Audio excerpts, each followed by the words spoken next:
Во 2016 година владата планира да го троши досега најгломазниот буџет од скоро 3,2 милиарди евра.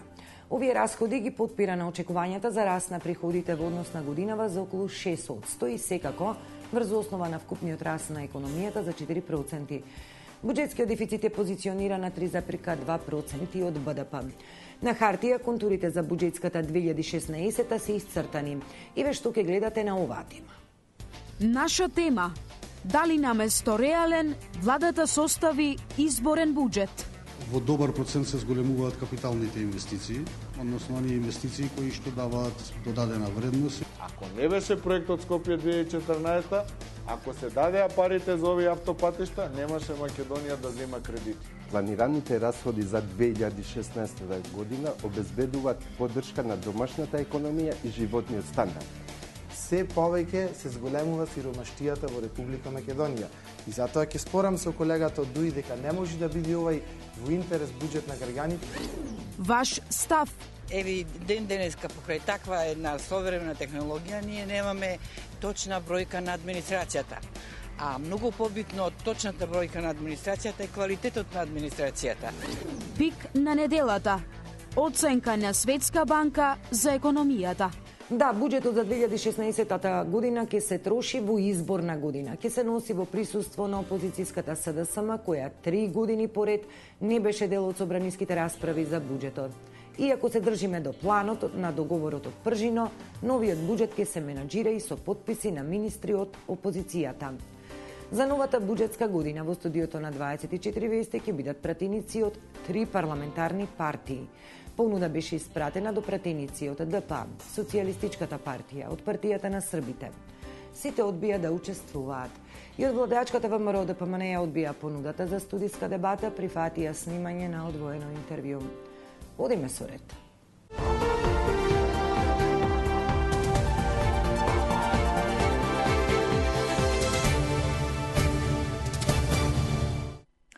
Буџет 2016 и дел од законските решенија што по предлог на СДСМ влегоа во собрание на оваа тема ги најавувам моите вечерашни соговорници. Горан Милевски, ЛДП. Добре дојдовте. Добро вечер, благодариме за поканата. Реџаил Исмаили ДУИ, добре дојдовте и за вас. Благодарам за поканата. И Маријанчо Николов, СДСМ. Добро вечер.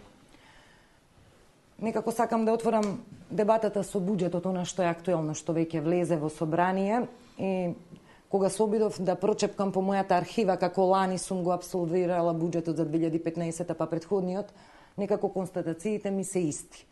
Скоро е најгломазниот буџет, скоро е најнискиот буџетски дефицит, најоптимистичките бројки за економски раст. Маријанчо Николов, една оценка за она што сега го имаме на тие 500 страници предложени. Точна ви е констатацијата, односно дека при секое промовирање на буџетот за наредната година, владата го представува и како развоен, и како социјален, и како одржлив, и како буџет кој што може да се исполни, и проекциите на кои што ги базира растот на буџетот се оптимистички и граѓаните создаваат впечаток дека буџетот на вистина е онаков каков што и треба на Република Македонија. Меѓутоа, од која ќе замине годината или од која ќе почне реализацијата на буџетот, граѓаните и ние сме сведоци дека владата за жал во голем дел од тие предпоставки или проекции не ги погодува или ги промашува. Класичен пример е тоа е растот на бруто домашниот производ. Јас имав една изјава дека од 2009 година навакај владата ниту еднаш не го погодила процентот на раст на бруто домашниот производ како основа врз која што понатака се темели и големината на буџетот, и структурата на буџетот и како ќе се планираат да се трошат парите на граѓаните. И кога вие од основата, од базичната предпоставка ќе погрешите, нагоре градите политики кои што се можеби оптимистички за граѓаните, но не се остварливи. И затоа имаме ситуација да на крајот на годината или со ребалансот на буџетот владата оди со намалување на буџетот или со зголемување на дефицитот, со намалување на капиталните расходи, а сега се фали дека во буџетот има најголем износ на капитални расходи. Така. Исмаили, еве вели Маријанчо, едно на хартија усвојувате како владеачко мнозинство, на крајот се соочувате со ребаланс, што не е невообичаена пракса, но и по тој ребаланс ние на крајот имаме различни бројки, особено кај остварувањата на дефицитите. Мислам дека предлагачот на буџетот, тој е министерот за финансии, во една реченица, читајќи го буџетот, јас успеав да го сватам целта зашто се предлага буџетот и пишува таму: планираните расходи за 2016 година обезбедуваат поддршка на домашната економија и животниот стандард, која ќе се реализира преку таргет групите: капитални инвестиции, субвенции, пензии и социјални надоместици. Мислам дека со оваа реченица све се кажува. Ние со колегата Маријанчо, ево, од 2011 кога почнавме со, мада он е пред мене пратеник, скоро истиот буџет со зголемување за разлика од предходните години, кажувам. И ова реченица сакам да кажам дека кажува кои се таргет групите и за кого е. Но таа реченица е во секој буџет, Исмаили. Не, интересна е за тоа што сега можеме секој да ги дадеме своите видувања за буџетот, но јас тргнувам од логиката од она што е напишано во основниот текст на буџетот. И тоа значи кажува за кои групи е наменет или кои се претежно тие заинтересирани, да речеме, страни, всушност за кого е наменет. И тргнувајќи од тоа, да бидам појасен, буџетот во државата се крои во правец на тоа политичките партии што ја сочинуваат власта, тие нормално имаат своји програми. На база на тие програми нели победуваат или губат на избори, и ние како Демократска унија за интеграција во секој буџет од, да речеме, како и претходните буџети и овој буџет, се предвидени сите наши проекти во буџетот во 2016. Ќе одиме малку детали. Малку да дадеме една оценка за крупната слика. Милевски, деновиве слушнавме повеќе изјави. Од министерот за финансии беше оценет ова развоен буџет дека е. И мислам, поправете ме, ама дека околу 13% има зголемување на нивото на капитални расходи во однос на годинашниот буџет. 12,9 мислам дека беа 13. Не се. Има некој раст во однос на годинава, но затоа имаме капиталните расходи ставката. Но раст има кај социјалните трансфери, раст повторно на оние трансфери од централен буџет до фондови, од каде што треба да ги финансираме пензиите. Па сега изборите се тука негде вметнати, па прочитав негде наслов: поскапеа изборите на околу 7,7 милиони евра, и тие дека се поскапени. Значи, генерално, социјален, развоен, изборен буџет, дали овој ќе се прилагоди на изборната 2016, каква е оценката на ОДП?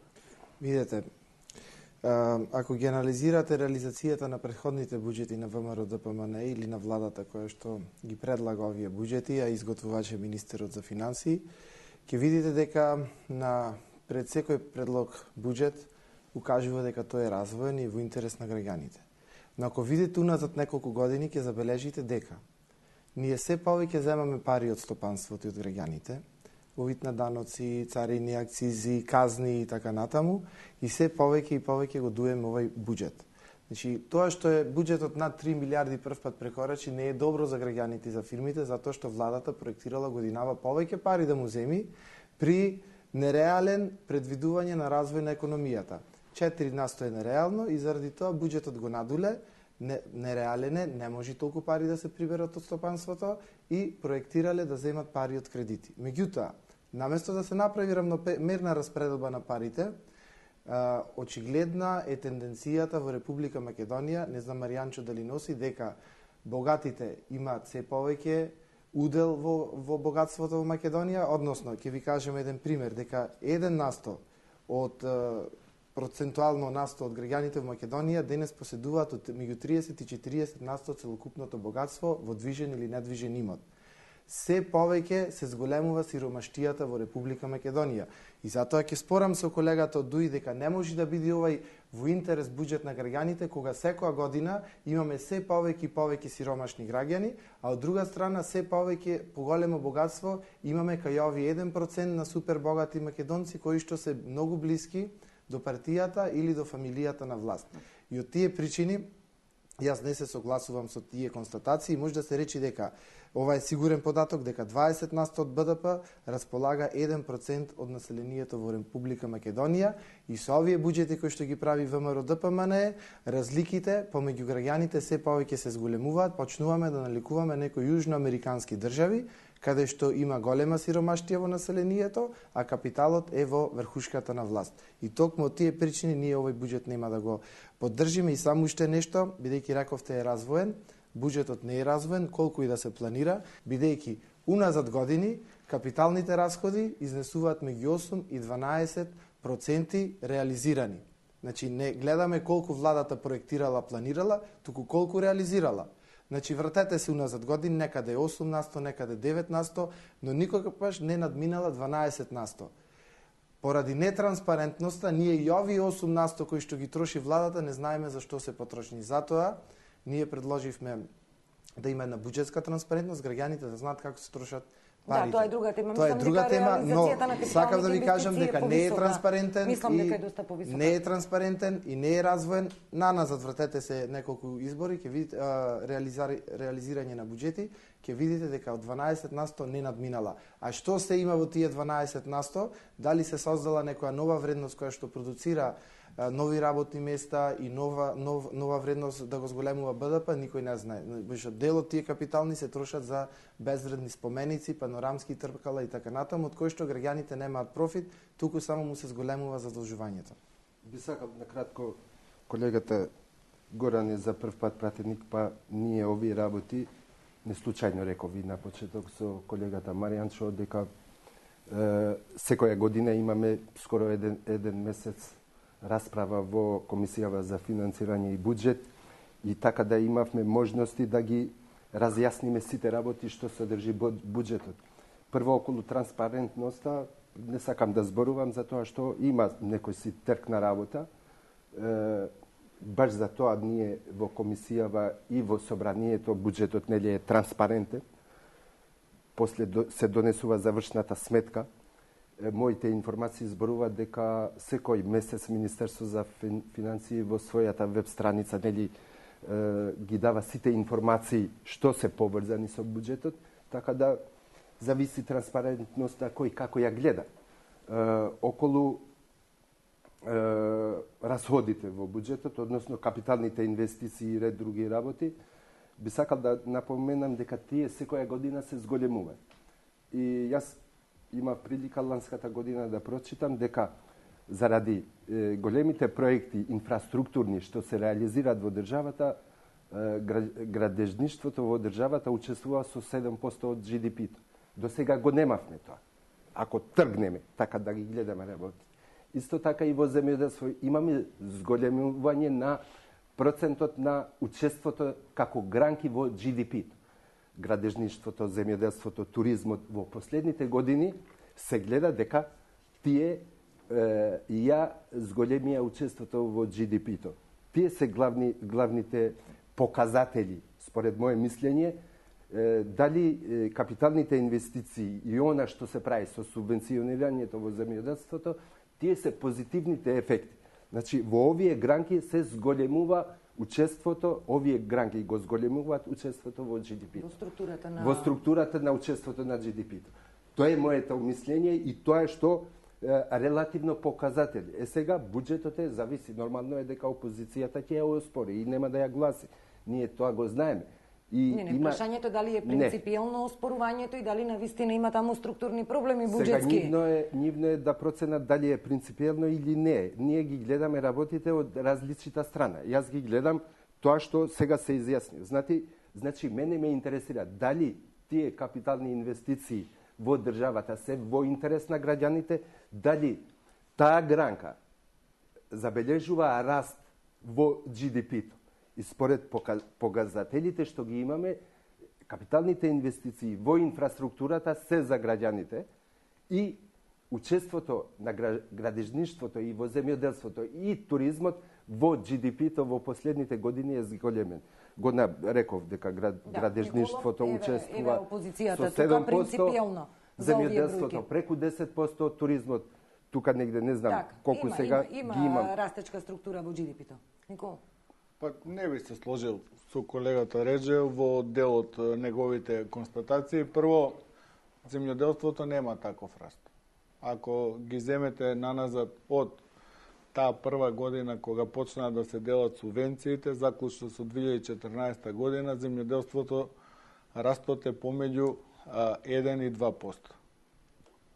А во одредени години има и негативен раст земјоделието. Впрочем, самиот податок дека Македонија се уште повеќе увезува храна отколку што извезува, најдобро покажува дека политиката на субвенционирање на владата на земјоделието има недостатоци.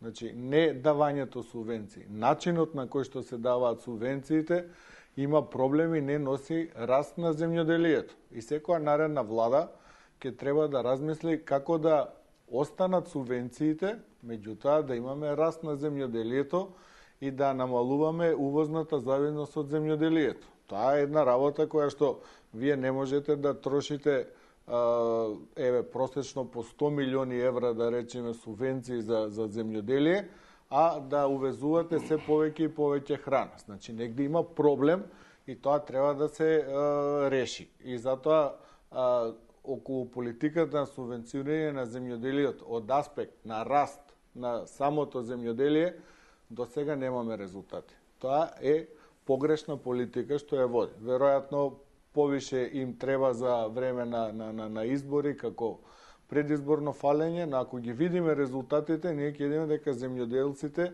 и земјоделието немаат раст. Да не одиме толку во детали во земјоделието, генерално да лоцираме што е она што според СДСМ е неодржливо во овој буџет, особено во делот на капиталните инвестиции кои според Исмели ја даваат таа развојна компонента според владеачката структура. Па сега ако видите структурата на капиталните расходи, еден податок за 2016 година имате предвидено ставка други градежни објекти 6 милиарди 630 милиони евра. Тоа се околу 110 милиони евра.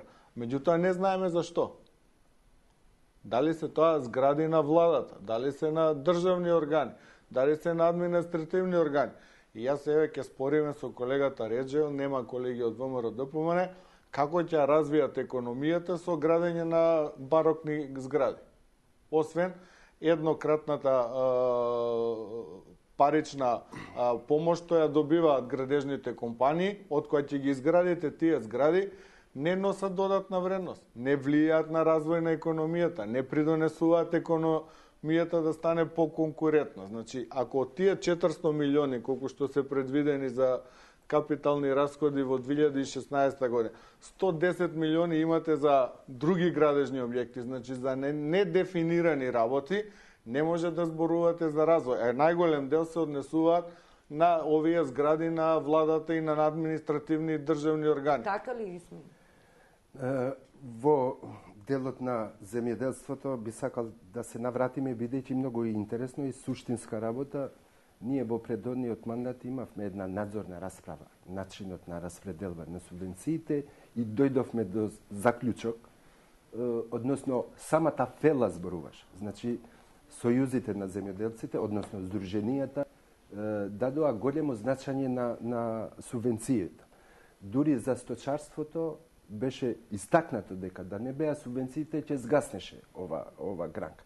Сега да се навратиме како беше во предходниот период, како е сега.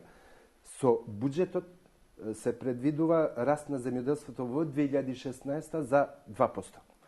Ако тргнеме логиката под назад, некои гранки нас ни беа скоро пред исчезнување, како што е проблематиката со тутунот. Ние даваме 20 милиони или 30 милиони субвенционирање за тутунот, бидејќи производството се зголемува доста многу. И имаме 5-6 гранки што се извозно ориентирани, како што е тутунот, кој учествува со 100 нешто повеќе од 100 милиони, исто така јагнешкото место, виното и тие гранки, значи компаративна наша предност. И затоа е зголемен извозот за 6 пати, тоа е истакнато преку анализа дојдовме, за разлика да речеме од 2005, 6, дури и 7 и 8, значи од 2008 дури 6% е зголемен извозот. Сега, за разлика од тоа, колегата Маријанчо кажува дека имаме увозна храна. Да, имаме увозна храна на некои производи што не може да се произведат во Македонија. Или имаме како репроматеријали за да се, после се извезат како готов производ. Не можеме да кажеме дека субвенционирањето не го даде својот ефект. Тие и текако го даде. Го даде и тоа многу на позитивен начин, затоа што извозот на земјоделските производи во државата ми се чини негде учествува со 1/3 од целокупниот извоз. Да, многу се задржавме во агросекторот, не дека не е важен, но ама целта не е да можеме што повеќе да опатиме. Целта не е да ги разјасниме, работиве до крај. Да, во интерес на времето да можеме малку и во други делови од буџетот. Во делот на капиталните расходи што спомна Маријанчо, 100 милиони евра кои што не се прецизирани. За други градежни објекти. Други градежни објекти. Генерално Скопје 2014 се провлекува како мега проект на секој буџет. Факт е дека тој придонесе во време на криза одредени градежни сегменти да се активираат и да се амортизира тој удар од кризата. Дали како пратеници знаете што ви се тие 100 милиони евра кои што ќе ги изгласате за трошење? Па јас колку што знам има неколку таму ставки предвидени. Во тие ставки е предвидено и плоштадот Скендербек кој за 2016 во буџетот се предвидени некаде околу преку 3 милиони евра или 190 нешто милиони денари. Има и ред други работи во Скопје што треба да се направат. Подетално ги немам све разјаснето, него знам дека во тие 110 милиони што ги бројува колегата Маријанчо Николовија и плоштадот Скендербек и ред други работи поврзани со програмите, односно со владината програма. Капитални проекти поврзани со владини програми. Вака, би ве замолила, да, повеле. Значи, гледате дека се работи за еднократни проекти. Треба да сватиме, ако сакаме да донесеме развој во Република Македонија, треба помалку да земаме од економијата, бидејќи од стопанството нема подобар економист во смисла на менаџирање на парите и на проектите. Не може со изградба на овие проекти од Скопје 2014 вие да велите ќе развиеме економијата. Владата треба да гради патишта, енергетски објекти, гасификација, пруги, да создаде предуслови економијата да биде поконкурентна. Јас тврдам дека со проекти од типот на државни административни згради или со панорамски тркала не можеме да развиеме македонската економија. Впрочем и резултатите го покажуваат тоа. Овде имаме еден податок дека за овие 9 години, колку што ВМРО ДПМН е на власт, просечниот раст на бруто домашниот производ е 2,9%. За илустрација, од 2002 до 2006 година просечниот раст според официјални податоци на Државниот завод за статистика е 4,17%. И тоа јасно покажува, а буџетот 2006 бил 1,7 милиарди евра, а сега во 2016 ќе биде 3,2 милиарди евра. А го гледате растот колку е понизок. И сега можеме тука да зборуваме за квалитетот на трошењето на парите. Нема квалитет. Во најголем дел се спротивставуваме на овие непродуктивни расходи, а субвенциите ќе останат. Меѓутоа сакам да кажам дека мора да се најде начин тие субвенции значително да го зголемат земјоделието. Затоа што значи да не остане ова муабетот дека во капиталните инвестиции се само Скопје 2014. Таму има, како што ги спомна колегата Маријанчо, и гасификација на Скопје, и инфраструктурните проекти, патиштата, автопатиштата што ги имаме, регионалните патишта, магистралните патишта, јас ќе ги набројам кога ќе ми се укаже приликата по на тамошниот тек на ова. Значи има во капиталните инвестиции и за гасификација и за инвестиции во ред други економски гранки, исто така и за овие развојно-технолошките зони. Значи има за сите сегменти пари предвидени во буџетот за 2016. Предвидени, ама никако да се реализираат тие ставки, тоа е. Од обитела пример гасификацијата од 2013 година е планирана, па еве 2 години само на плане и само во проекти. И никако да ја реализирате. А проектите од Скопје, измена на фасадите се со 100% реализација, а другите немаат ни 1% реализација. Се е останато само на план, анализа и проекти. Никако да почне теренската градежна експанзија. Се сеќавате ли вие Зоран Ставрески од кога го најавува гасоводот до до Неготино па и до Битола? Па не знам, може 5-6 години имаат поминато и во сите буџети тоа е испланирано. Тие се долгогодишни проекти. Ама треба тие да почнат. Ние прво имавме проблем, нели, прво знае колегата од предходниот мандат Маријанчо дека прво имавме договорот со Руската Федерација за да се после по притисок на Европската економска заедница требаше нешто друго да се направи. Значи има во големите проекти секогаш влијаат и надворешни фактори. Не зависат можеби од нас. Затоа ви кажувам, например, имаме некои магистрални патишта. Кај мене тамо е патот према Косово. Сега треба да се створи клима со другата страна, со другата држава. Но другата има страна договори работи. кои треба ве молам колега Горан, другата видите, страна работи од Косово, вие не работите ништо. Вие ќе се соочите со проблеми, сега прв пат сте пратени, ќе видите дека има договори кои предодно треба да се потпишат. Па студиите, физибилити студиите за да се направат. За една зграда тамо во граничниот премин се бара физибилити студија да се направи, бидејќи тие инвестиции нема да се дозволат тек така да се направат. Излегуваат некои понатамошни проблеми. Ние требаше патот тамо да заврши 2015. Излегуваат дополнителни студија, геофизички што требаше да се направат, спрозе заменета трасата на патот.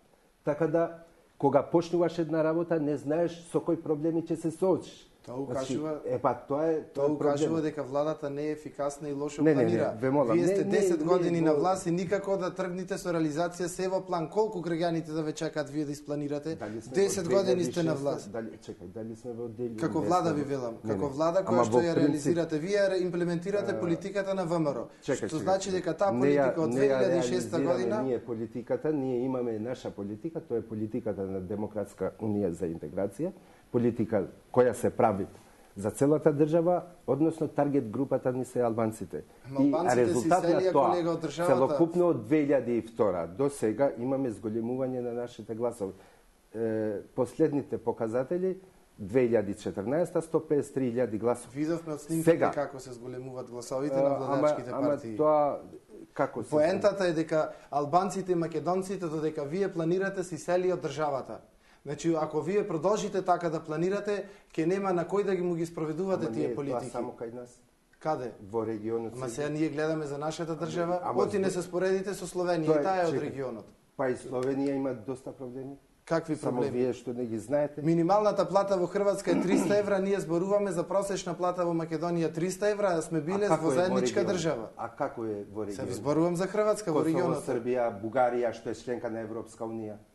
Па уште малце ако проложи... плата е помалку од кај нас. Просечната пензија во Бугарија е помалку од кај нас.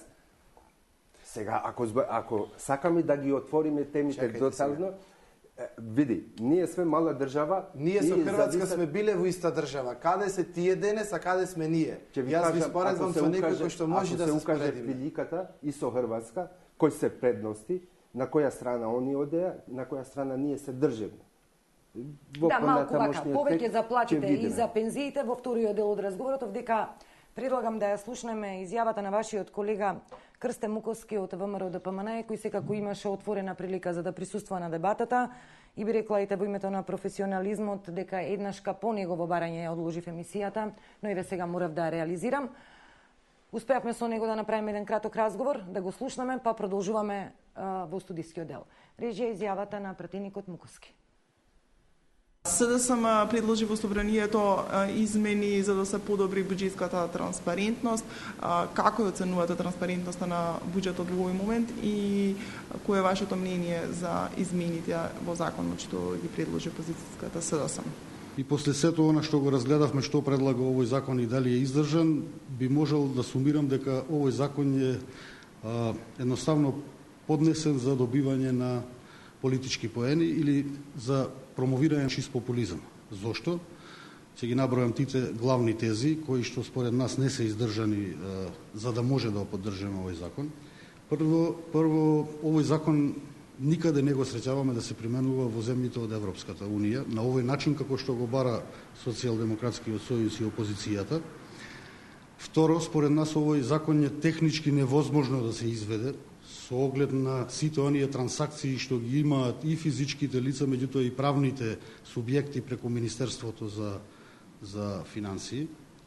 Трето, мислиме дека со оваа законска регулатива со која што е утврдена транспарентноста на донесување на буџет, неговата примена, контролата на целиот тој процес, дека е доволна и дека во одредени само сегменти кои што беа дадени пред се на Меѓународниот центар за економски истражувања, тоа се однесува на предбуџетирање, на граѓанскиот буџет и на објавување на извештаи на полугодишно или квартално ниво, дека во тие сегменти треба да се подобриме, за да ја подобриме оној скор или она оценка што опозицијата постојано тврдеше дека според таа оценка сме биле со некои земји, не сакам ни да испомнувам на последните места во тој графикон би рекол. Меѓутоа, со она законска регулатива што ја имаме, мислам дека имаме сега за сега доволна контрола и ако овие неколку забелешки ги подобриме, а знам дека имаме акционен план и постојано се работи на таа проблематика, мислам дека за година до 2 ќе се искачиме на врвот на таа листа што Меѓународниот центар за економски истражувања ја објави. Буџетот за 2016 година министерот Зоран Ставревски ги обелодени првичните параметри, но и деталите. Како го оценувате, како развоен или изборен? Ние сега сме во фаза на разгледување на буџетот, од она што првично го имаме како информација и овој буџет, како и претходниот, ќе биде развоен, од проста причина што во добар процент се зголемуваат капиталните инвестиции, односно оние инвестиции кои што даваат додадена вредност и кои што даваат инпут во раст на бруто домашниот производ.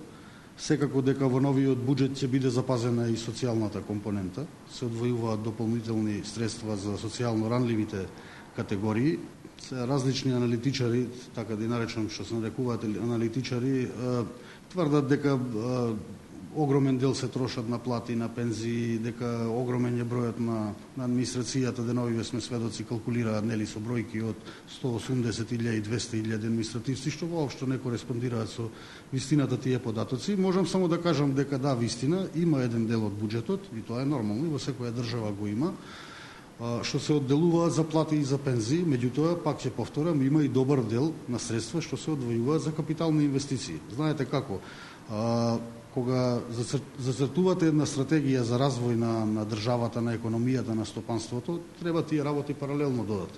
Ако расте бруто домашниот производ, ако расте индустриското производство, ако се намалува невработеноста, ако се зголемуваат странските директни инвестиции, нормално дека државата треба да го зголемува и животниот стандард на граѓаните во делот на администрација, каде што земаат вработените плати, во делот на зголемување на пензии и да создава услов за подобри услови за стопанствениците. Последните неколку години во буџетите што се носат, првично проектираните дефицити се пробиваат. За оваа година министерот Ставревски уверува дека ќе се држиме до првично проектираниот дефицит. Може ли Македонија да стравува од должничко сценарио поради токму пробивањето на дефицитите?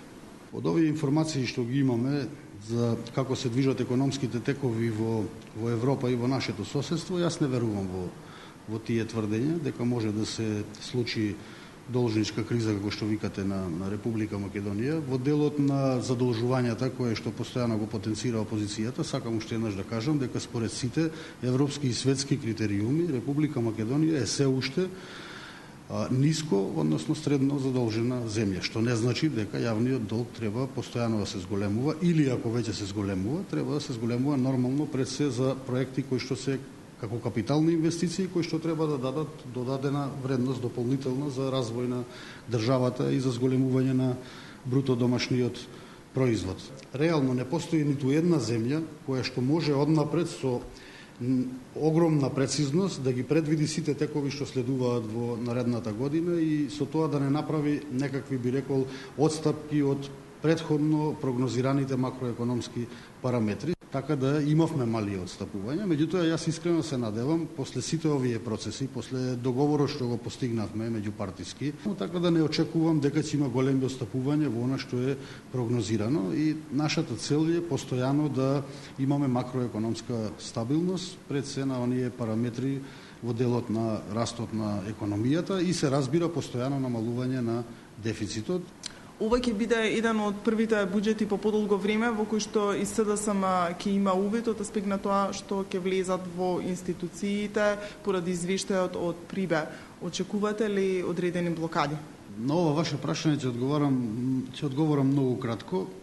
Искрено се надевам дека после постигнувањето на политичкиот договор сите политички партии ќе се однесуваат на висината на поставената задача, би рекол, ќе се однесуваат пред се одговорно и конкретно за СДСМ што ми поставувате прашање, се надевам дека нема да се повторат оние нивни деструктивни однесувања со кои што се загрози пред се функционирањето на државата и добробитот на граѓаните на Република Македонија. Значи, искрено се надевам дека нема да има дополнителни проблеми и дека сите понатака ќе работиме за доброто на Република Македонија. Секако на 24 април имаме избори кои што се веќе закажани.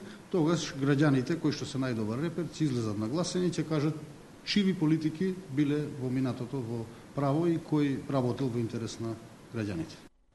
Се враќаме во студиото. Николов, ќе почнам со вас во интерес на времето. Ајде да апсолвираме делот на што го кажа вашиот колега. Би почнала во делот на транспарентност на буџетот, но и ваш предлог што е веќе во собрание.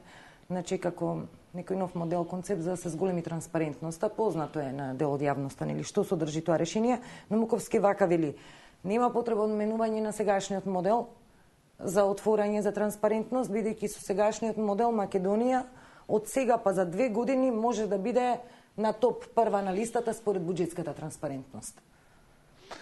Значи, сега се поклопија едно меѓународно истражување за транспарентноста на буџетите и нашиот предлог закон за зголемување на транспарентноста на буџетите. Според тоа истражување за индексот на отвореност на буџетот, Македонија беше на 80-то место од 102 земји. И негде пред нас, замислете, беше Зимбабве. Ние бевме, уствари, на ниво на Зимбабве, а пред нас беа Руанда, Афганистан и Конго. Значи, споредете и тие земји, кои што и нивното ниво оредување какво и колку проблеми имаат, и сега Руанда, Афганистан и Конго се пред Македонија во транспарентност на буџетите. Таму граѓаните повише знаат, според тоа истражување, како се трошат нивните пари, отколку во Македонија. Ние сме на ниво на Зимбабве. И сега, владата стално која ќе речете, вака кажуваат овие меѓународни организации, ќе рече ќе се подобриме или не се релевантни. Значи, немаме транспарентност на буџетот. Вие ќе видите сега и во извештајот на Европската комисија ќе биде нотирано дека значително треба да се работи на транспарентноста на буџетите.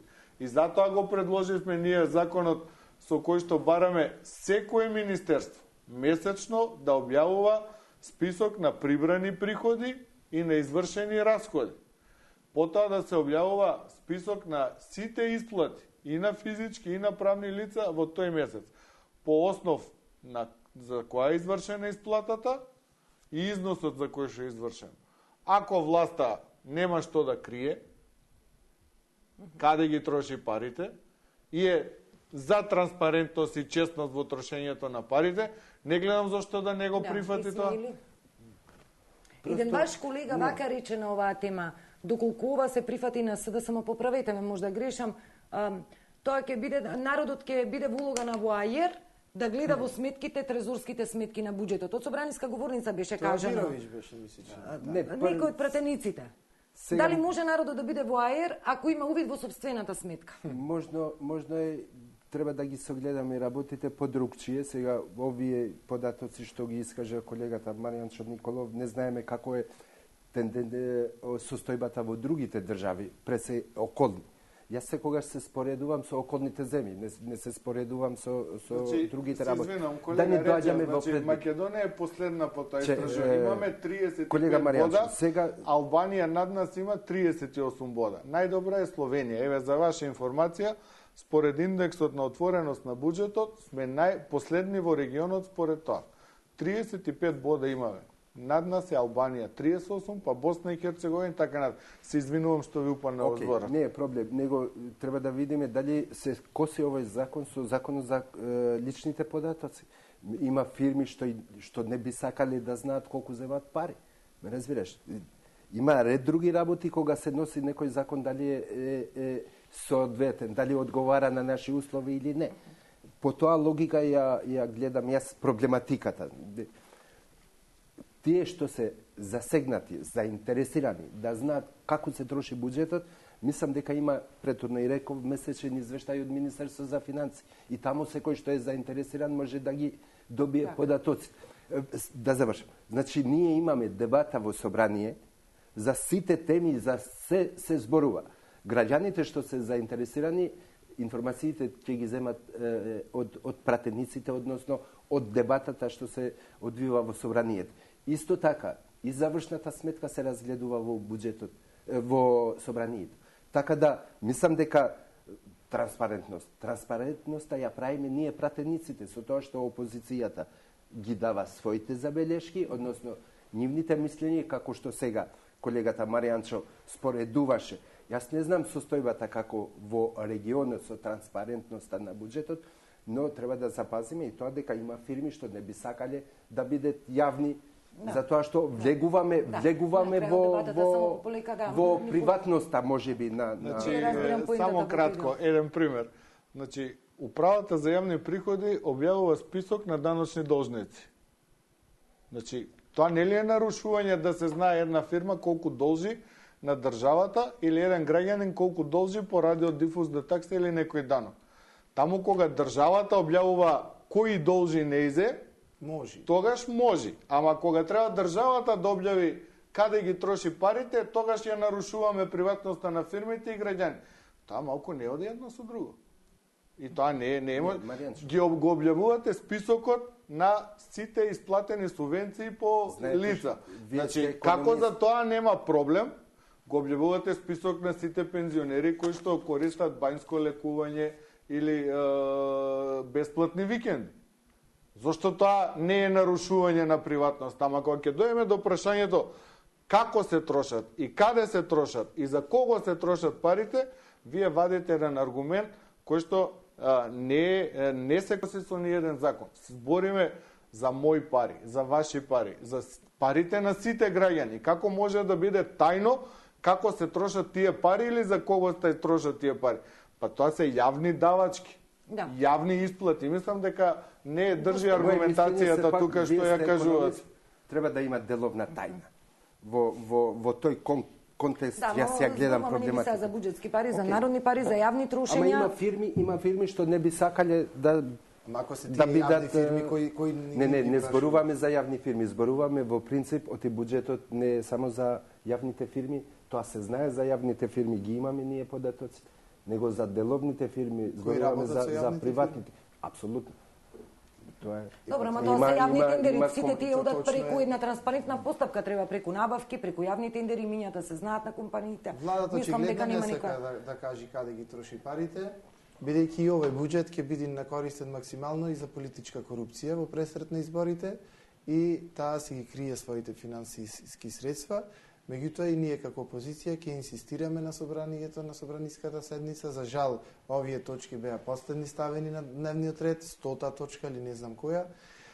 Се надеваме дека брзо ќе стигнат и граѓаните ќе можат да ги слушнат аргументите на целата пратеничка група на опозицијата, зошто сме ние во право, па таму да ги соочиме аргументите. Последното моје прашање, молам пред затварање, Милевскеве, да останам со вас. Го прочепкавте буџетот, спремате амандмани, колку ќе ги има, во кој дел нешто, само кратко ве молам. Како буџетот веќе и денес се договаравме и на координација на пратеничка група да го разгледаме, да дадеме секој пратеник ќе си даде од својата област, од својот регион, но и генерално ќе дадеме еден критички осврт на буџетот и ќе укажеме каде се грешките, бидејќи овој буџет, само оваа бројка да ви ја кажам, заедно средствата кои што ќе се позајмат и кредитите што треба да се вратат оваа година, согласно извештајот на ММФ, ќе достигне 15% од БДП.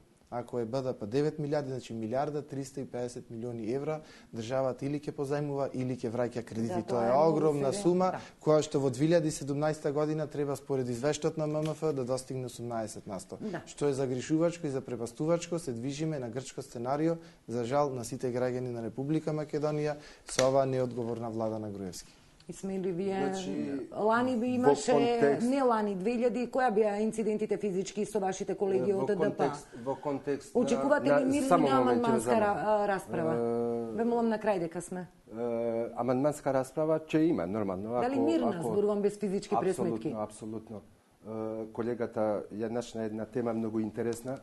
Ние сме сепак во регионот, познати сме како умерена задолжена земја, затоа што после нас само е Бугарија. Сите други држави околу нас, колегата го спомна Хрватска. Хрватска е задолжена преку 70% од бруто домашниот производ.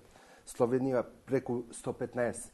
Значи тие држави зема средства, и инвестира во инфраструктура. Значи ние истото го правиме.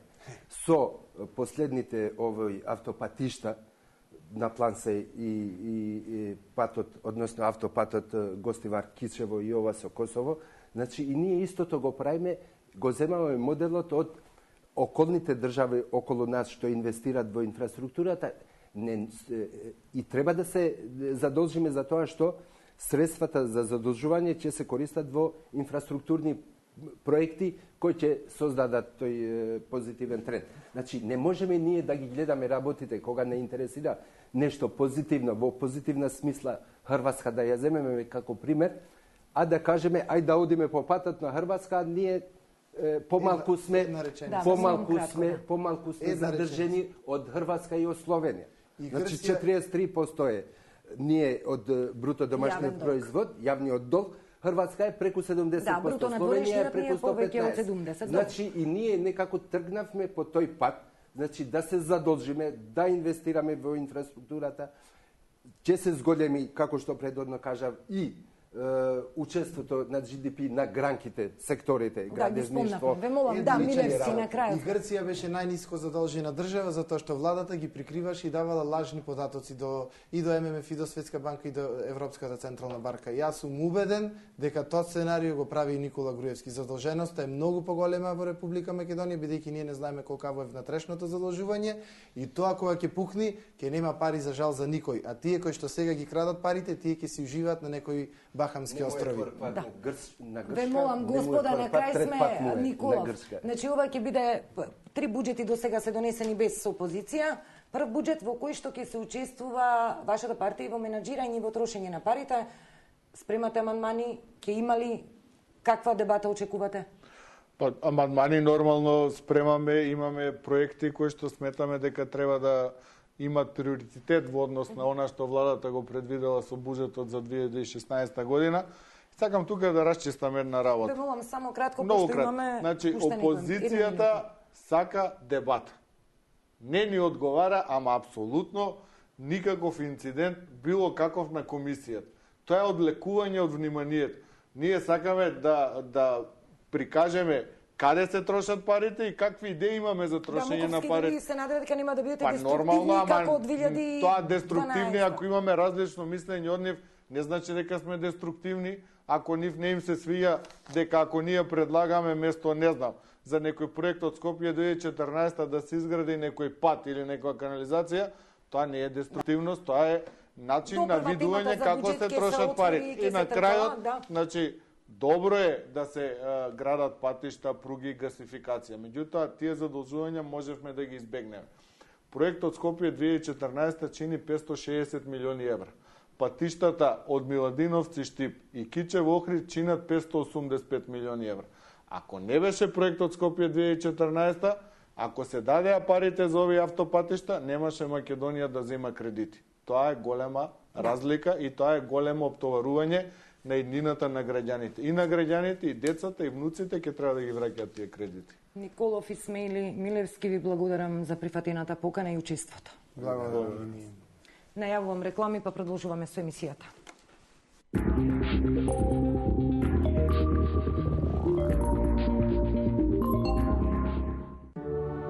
Јас сум Роса. Доаѓам од највисоките планински врвови и бистри извори, каде планината ги допира облаците. Се раѓам со секое утро, кристално чиста и јасна, природно избалансирана, ниско минерална, создадена за секој ден и секој член од семејството. Роса, свежена од највисоките извори. Фантастична наградна игра со Елит кафе до многу награди и пари. Купи го твоето омилено Елит, погледни во внатрешноста и можеш да освоиш многу награди и 10 пати по неверојатни 100.000 денари. Среќна добитничка на 100.000 денари. Овој пат е Милановска мица од Куманово. И па на здравје кафе со Елит кафе. Само во АМЦ купи на рати веќе од 5 евра месечно, само со лична карта. Купи лаптоп, смартфон, таблет, компјутер, телевизор за само 5 евра месечна рата, само со лична карта. Аплицирај на лице место во салоните на АМЦ. Брзо и едноставно до вашиот нов уред. АМЦ. Секогаш најдобри цени. Одите во Веро и купувате есенција и оцет и коро, а со тоа имате 18% повкусна зимница. За есенската облека купете детергент Персил со 33% намаление, а омекнете ја со омекнувач Вернел, ексклузивен производ од Италија за само 119 денари.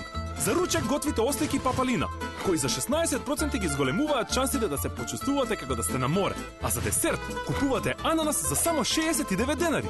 По повод 18 години Веро аеродром. Купувајте во маркетот и учествувајте во лојалната игра. Веро, се на едно место. Според остварените резултати за 2014 година, Телекабел е 29-та фирма по успешност во Македонија. 18 години достигнувања. 18 години со вас. Почитувани корисници, ви благодариме на довербата. Струмка и јас. Шо да ти расправам? Струмка. Традиционално освежување.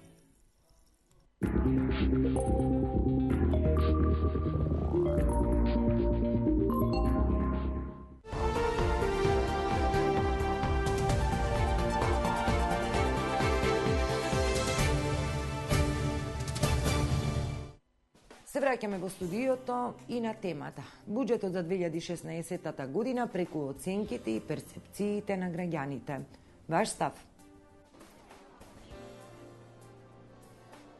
Дали знаете колку изнесува буџетот?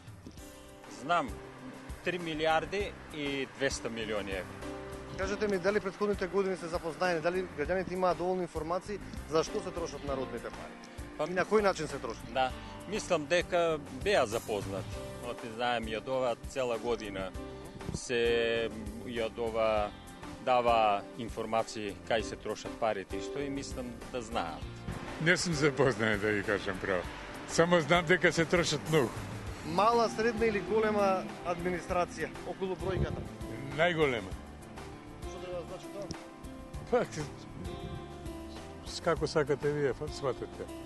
Од државните службеници задоволен сте кога идете по јавни институции? Па, бојам задоволен. Задоволен. По едно на 20 шалтера ќе ве пратат, па да задоволен ќе бидеш. Па, мислам дека една слабост на македонската економија што не ја прати таа проблематика доволно Еви, ден денеска покрај таква една современа технологија ние немаме точна бројка на администрацијата. А многу побитно од точната бројка на администрацијата е квалитетот на администрацијата. Затоа што сложени се општествата, сложено и нашето општество, требат најквалитетни и најобучени луѓе во смисла и со морални квалитети и во смисла со стручни квалитети. Тоа недостига на нашата администрација. А бројноста не ја знаеме. Не ја знаеме.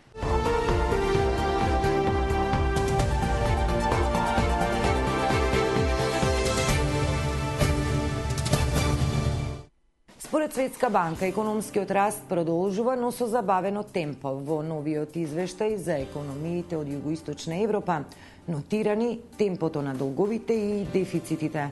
Пик на неделата по избор на економската редакција на 24 вести. 4,5%, на Македонија би требало прилика 30 години да го достигне нивото на ЕУ, под предпоставка дека растот во ЕУ би бил 0,5%. И тука, почитувани гледачи, е крајот на ова неделно издание на Тренд, економија и бизнис. Со нова тема се гледаме за 7 дена. Емисијата ќе биде достапна и на нашата веб страна 24vesti.mk. Довидување.